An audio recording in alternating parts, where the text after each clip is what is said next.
السلام عليكم ورحمة الله وبركاته.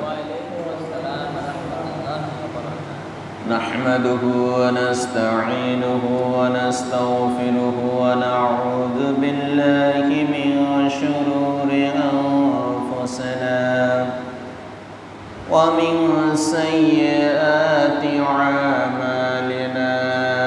من يهد الله فلا مضل له ومن يضلله فلا هادي له.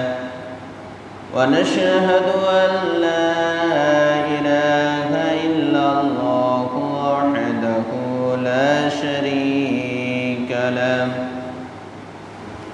أرسله بالحق بشيرا ونذيرا وداعيا إلى الله بإذنه وسراجا منيرا.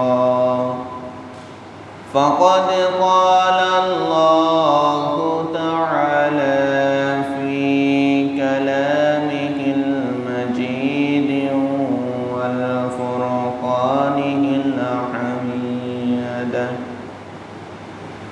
أعوذ بالله من الشيطان الرجيم. بسم الله الرحمن الرحيم. إن الله وملائكته يصلون على النبي يا أيها الذين آمنوا صلوا عليه وسلموا تسليما. اللهم صل على محمد وعلى آل محمد كما صليت على إبراهيم وعلى آل إبراهيم إنك حميد مجيد. اللهم بارك على محمد وعلى آل محمد كما باركت على إبراهيم وعلى آل إبراهيم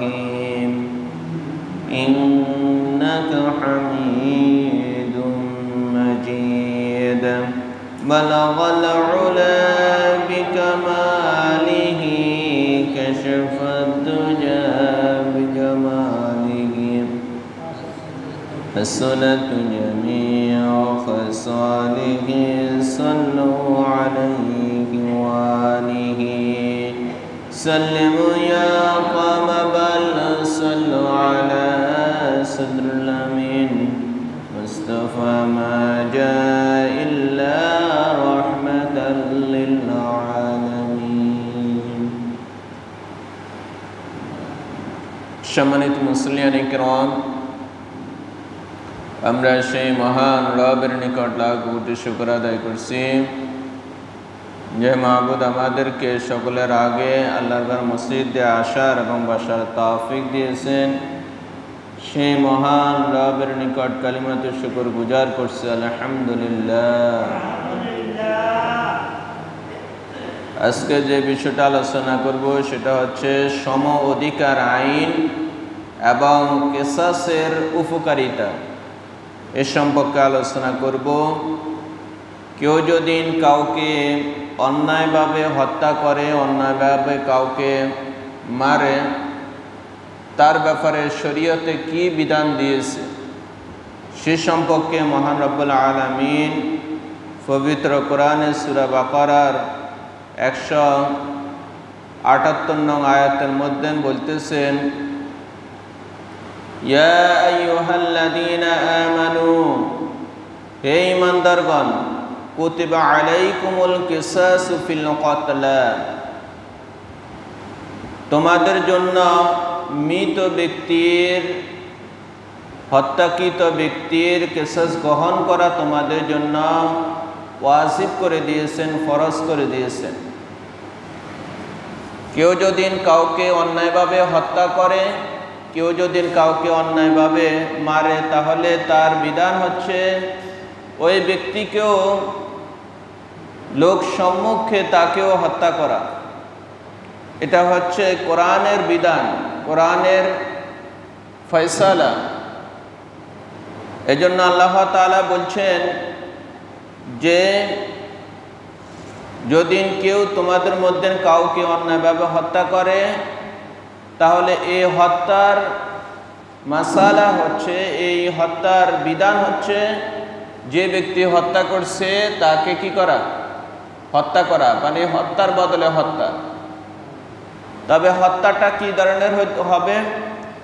আল হুররু বিল হুররি, স্বাধীনের ব্যক্তির বদলায় স্বাধীন ব্যক্তির বিনিময়ে স্বাধীন ব্যক্তি। ওয়াল আব্দু বিল আব্দি, গোলামের বিনিময়ে গোলাম। ওয়াল উনসা বিল উনসা, নারীর বিনিময়ে নারী। এখানে যে হত্যার যে বিধানটা দেওয়া হয়েছে, এই আয়াত থেকে আমাদের নিকট স্পষ্ট হয়ে যাচ্ছে যদি কেউ কাউকে হত্যা করে, যে হত্যা করছে সেই কেবলমাত্র শাস্তির যোগ্য, তাকেই শুধু হত্যা করা হবে, তাকে শাস্তি দেওয়া হবে।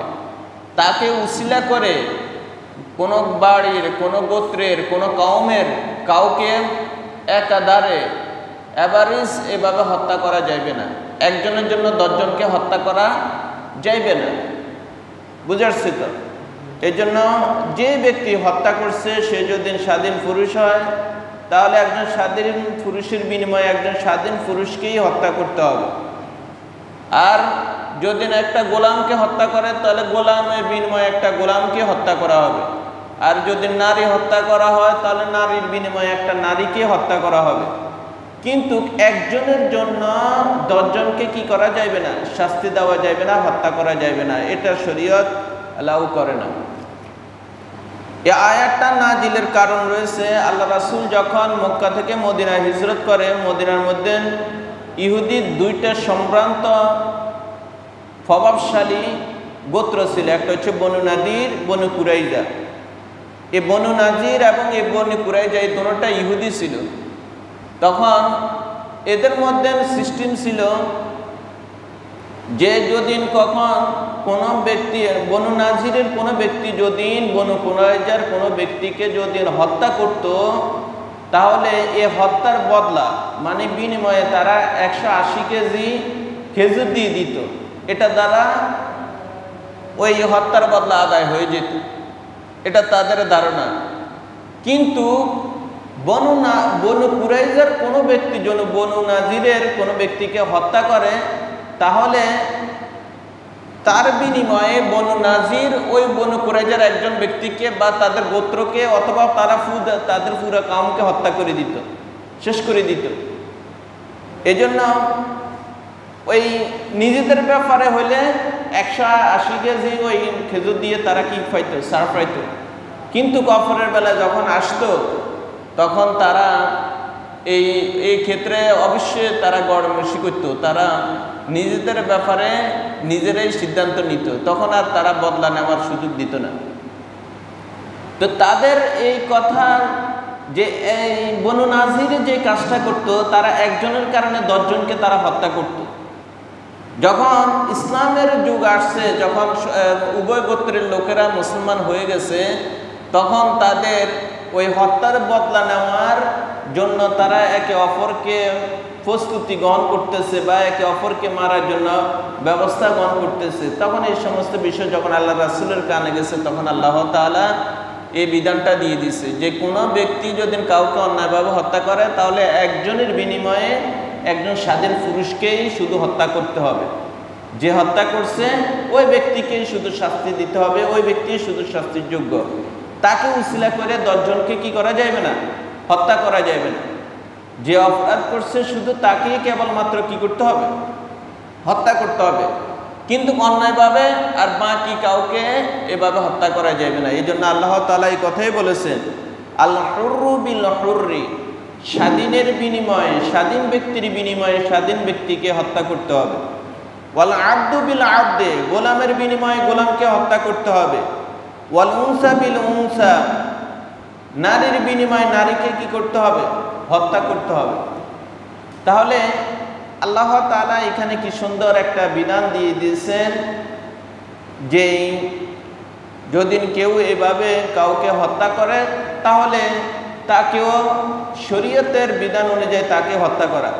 তবে এই হত্যাকাণ্ডটা কে কায়েম করবে, কে বাস্তবায়ন করবে? এই হত্যাকাণ্ড যে ব্যক্তি হত্যা করেছে ওই হত্যাকৃত ব্যক্তিকে রাষ্ট্রীয় আইনগতভাবে তাকে রাষ্ট্র তাকে হত্যা করবে।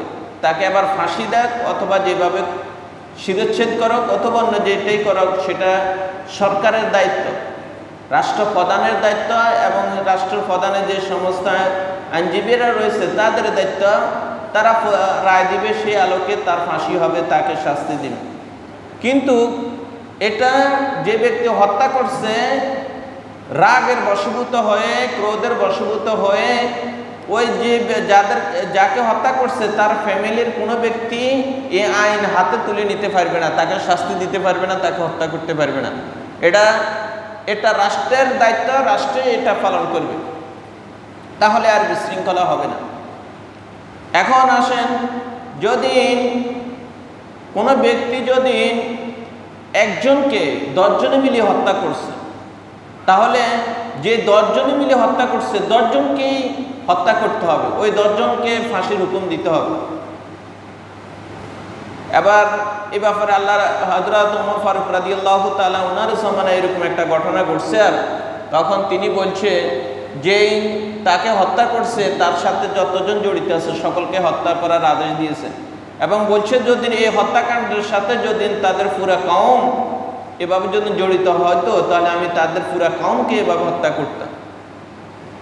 তাহলে বোঝা যাচ্ছে 10 জনে মিলে যদি একজনকে হত্যা করে তাহলে ওই 10 জনের একই রায়, তাদের ওই 10 জনকে ফাঁসি দিতে হবে, তাদের ওই 10 জনকে হত্যা করতে হবে।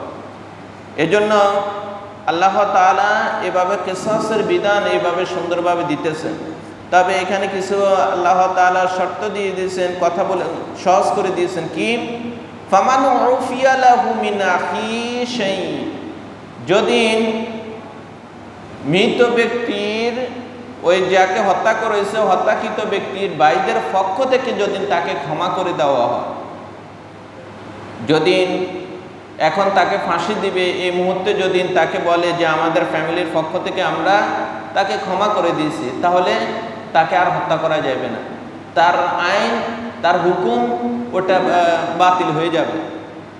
যদি যে ব্যক্তিকে হত্যা করা হয়েছে তার ফ্যামিলির ভাইরা তার ফ্যামিলির পক্ষ থেকে যদি বলে আমরা যে হত্যা করছে তাকে আমরা কি করে দিয়েছি, ক্ষমা করে দিয়েছি, মাফ করে দিয়েছি, তাহলে তাকে আর হত্যা করার সুযোগ নাই, তাকে আর হত্যা করতে পারবে না। তখন কি করতে হবে? ফাত্তিবাউন বিল মারুফ, তাহলে ন্যায়সঙ্গতভাবে যেটা যুগ উপযোগী সময়ের উপযোগী সেই জিনিসটা অবলম্বন করতে হবে। সেটা কি? সেটা হচ্ছে মানে আপনি দিয়ত দিতে হবে, কিছু জরিমানা দিতে হবে। মৃত ব্যক্তিকে আপনি যে হত্যা করছেন আপনাকে মুক্তি করে দিয়েছে এবং তার ওই ফ্যামিলির পক্ষ থেকে ক্ষমা করে দিয়েছে, তাহলে এই জন্য আপনি কি করতে হবে? কিছু জরিমানা, কিছু দিয়াত, আপনি রক্তফন মুক্তিফন এগুলা কি রক্তফন এগুলো আদায় করতে হবে। এবং ওয়াদাউন ইলাইহি বিইহসান, এটা ন্যায়সঙ্গতভাবে সঠিকভাবে সুন্দরভাবে এটা আদায় করতে হবে। যেমন কোনো ব্যক্তিকে যদি হত্যা করা হয় আর হত্যা করার পরে যে ব্যক্তি হত্যা করছে তাকে ফাঁসির আদেশ দেওয়া হয়েছে, হত্যাকৃত ব্যক্তির 2 জন ভাই এখনো বিদ্যমান রয়েছে, তারা বলতেছে যে যাকে হত্যা করা হয়েছে তার ভাইরা বলতেছে আমরা এই 2 ভাইয়ের মধ্যে এক ভাই বলতেছে আমি তাদেরকে ক্ষমা করে দিলাম বা যে হত্যা করছে তাকে ক্ষমা করে দিলাম, বাকি আর ভাই কিন্তু ক্ষমা করে না। এখন মাসআলা কি হবে? এই অবস্থায়ও ওই ব্যক্তির উপরে যে হত্যার আদেশ করা হয়েছে সেটা রহিত হয়ে যাবে। তবে ফ্যামিলির দুইজনের পক্ষ থেকে একজনই যদি এই মত দিয়েছে, তাকে ক্ষমা করে দিয়েছে, তখন ওই ক্ষেত্রে অবশ্যই এই ক্ষেত্রে তাকে মূল্য আদায় করতে হবে, মানে রক্তফণ দিতে হবে, তাকে জরিমানা দিতে হবে। এজন্য এখন জরিমানা কি পরিমাণ দিবেন, দিয়তটা কি পরিমাণ হবে, রক্তফণটা কি পরিমাণ হবে, যে মাসালার মধ্যে আসছে তাফসিরে মারিফুল কোরআনের মধ্যে আসছে, যদি কেউ কাউকে অন্যায়ভাবে হত্যা করে আর হত্যার ওই জরিমানাটা হচ্ছে, দিয়াত হচ্ছে, রক্তফণটা হচ্ছে মধ্যম আকৃতির 100টা উট তাকে দিতে হবে। মধ্যম আকৃতির 100টা উট তাকে কি করতে হবে, দিতে হবে। এটা তার জরিমানা, একজন ব্যক্তির জরিমানা এটা। অথবা 1000 দিনার দিতে হবে, 1000 দিনার দিতে হবে, অথবা 10,000 দিরহাম দিতে হবে।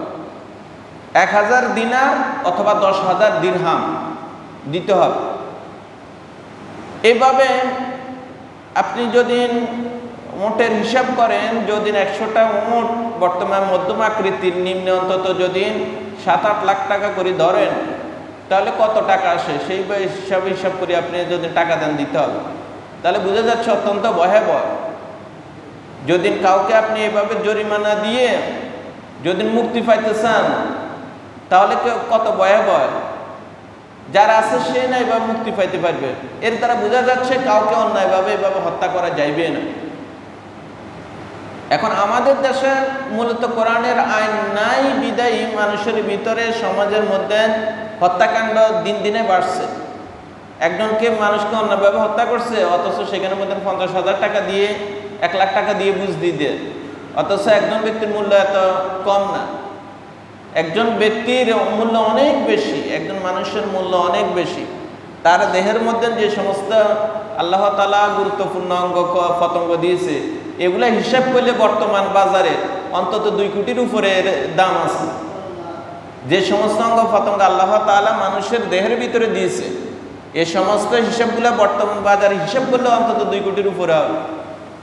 তাহলে আপনি চিন্তা করতে হবে যে একজন মানুষকে আপনি যদি অন্যায়ভাবে হত্যা করেন, আর যদি ওই ফ্যামিলির পক্ষ থেকে যদি জরিমানা চাওয়া হয়, তাহলে আপনি অবশ্যই মধ্যম আকৃতির 100টা উট অথবা তার মূল্য, অথবা 1000 দিনার, অথবা 10,000 দিরহাম আদায় করতে হবে। তবে এই জিনিসটা আল্লাহ তাআলা আবার একটু সহজ করে দিয়েছেন। এই জন্য আল্লাহ তাআলা বলতেছে, যালিকা তাখফীফুম মির রাব্বিকুম ওয়া রাহমা, এটা তোমাদের প্রতিপালকের পক্ষ থেকে তোমাদের জন্য একটু লাঘব করা হয়েছে, ও রহমা, এবং অনুগ্রহ করা হয়েছে। নচেত তোমার জানের বদলে জানে দিতে হইতো। কিন্তু যদি আল্লাহ তাআলা এই সুযোগটা রাখছে, কেউ যদি জরিমানা দিয়ে, তবে জরিমানাটা তখনই প্রযোজ্য হবে যখন ওই মৃত ব্যক্তির পক্ষ থেকে তার ফ্যামিলির লোকেরা বলবে যে আমরা তাকে ক্ষমা করে দিয়েছি, তবে এর বিনিময়ে আমরা রক্তফণ চাই, দিয়াত চাই, মানে জরিমানা চাই। তাহলে ওই ব্যক্তিকে খালাস দেওয়া হবে, তবে সে জরিমানা দিতে হবে। কিন্তু যদি আর এটা যদি ক্ষমা না করে দেয়, তাহলে অবশ্যই তাকে কি করতে হবে, হত্যা করতে হবে। এটাই বিধান। আল্লাহ তাআলা যে এই যে শেষের যে বিধানটা রাখছে, মানে জরিমানা দিয়ে মুক্তি পাওয়া, এই জন্য আল্লাহ তাআলা বলছে ও রহমা, এটা তোমাদের প্রতিপালকের পক্ষ থেকে তোমার জন্য একটা অনুগ্রহ। তবে ফামান ইতাদা বাদা যালিকা, যদি এর পরও কেউ সীমা লঙ্ঘন করে, এর পরও যদি কেউ বাড়াবাড়ি করে, ফালাহু আযাবুন আলীম, তার জন্য রয়েছে যন্ত্রণাদায়ক শাস্তি। এর পরও যদি এই বিধান আল্লাহ তাআলা দিয়ে দেওয়ার পরে যদি কেউ এরকমের বাড়াবাড়ি করে, তাহলে তার জন্য যন্ত্রণাদায়ক শাস্তির ব্যবস্থা আল্লাহ তাআলা পরকালে করে রাখছেন। তাহলে আমাদের বুঝতে হবে যে আল্লাহ তাআলা একটি সুন্দর সমাজ ব্যবস্থার জন্য যেই কোনো অবস্থাতে যাতে অন্যায়ভাবে হত্যাকাণ্ড না ঘটে, অন্যায়ভাবে কাউকে যাতে মারা না হয়, যদি কোরআনের এই বিধানটা সমাজের মধ্যে বাস্তবায়ন করা হয়, আমার মনে হয় সমাজের মধ্যে আর এই রকমের অন্যায়ভাবে কোনো হত্যাকাণ্ড ঘটবে না। ভয়ে এই ধরনের কাণ্ড কেউ করতে চাইবে না, কারণ জানের বিনিময়ে জান, যখন সে জানবে তখন সে কোনো ধরনের হত্যাকাণ্ডের সাথে জড়িত হবে না। অথচ আমাদের দেশের মধ্যে না এখন একজন মানুষ আরেকজন মানুষকে হত্যা করা মনে হয় একটা সস্তা জিনিস হয়ে গেছে। কোনো মানুষের জীবনের মূল্য নাই, অন্যায়ভাবে এইভাবে প্রকাশ্যে হত্যা করতেছে। হত্যা যে করছে তাকে ধরার পরে আবার কিছুদিন পরে তাকে মুক্ত করে দিচ্ছে, অথচ তার যেভাবে শাস্তি হবার দরকার সেরকমের শাস্তির কোনো ব্যবস্থা করা হয়নি। সে যখন একটা দুটা হত্যাকাণ্ড করে জেলে গেছে, 4-5 বছরের পরে জেল থেকে বাড়ি আসি, আগে যদি 5 জনকে হত্যা করছে, এখন সে আরো 10 জনকে হত্যা করবে, সে আরো বেশি হত্যা করবে। কারণ সে চিন্তা করছে আমি টাকা পয়সা দিয়ে, ঘুষ দিয়ে বা বিভিন্নভাবে আমি আবার মুক্তি পেয়ে যাব, ওই চিন্তা করে সে আবার আসি হত্যাকাণ্ড চালায়।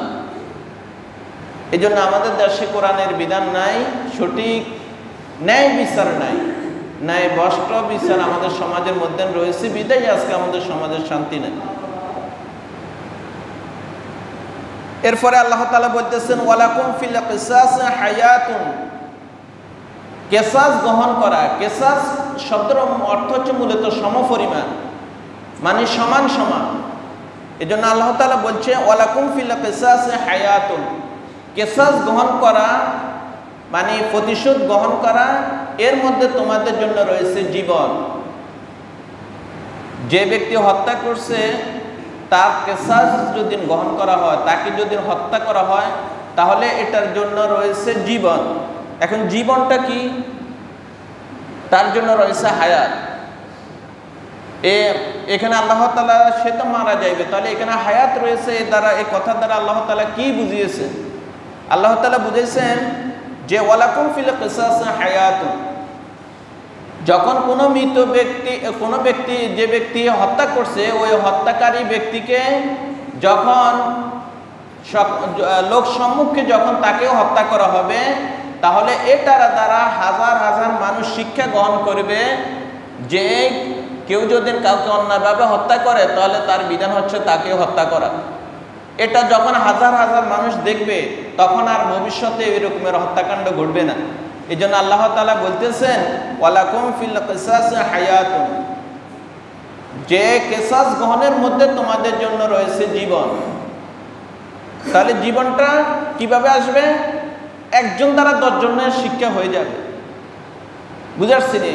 এই জন্য হত্যাকাণ্ড, কাউকে অন্যায়ভাবে হত্যা করা হলে যে হত্যা করছে তাকে লোক সম্মুখে শাস্তি দেওয়া, তাহলে আরো 100 জন মানুষ, আরো হাজার মানুষ ঠিক হয়ে যাবে। তারা এই ধরনের কাণ্ড করতে চাইবেন, এই ধরনের কর্ম তারা লিপ্ত হবে না।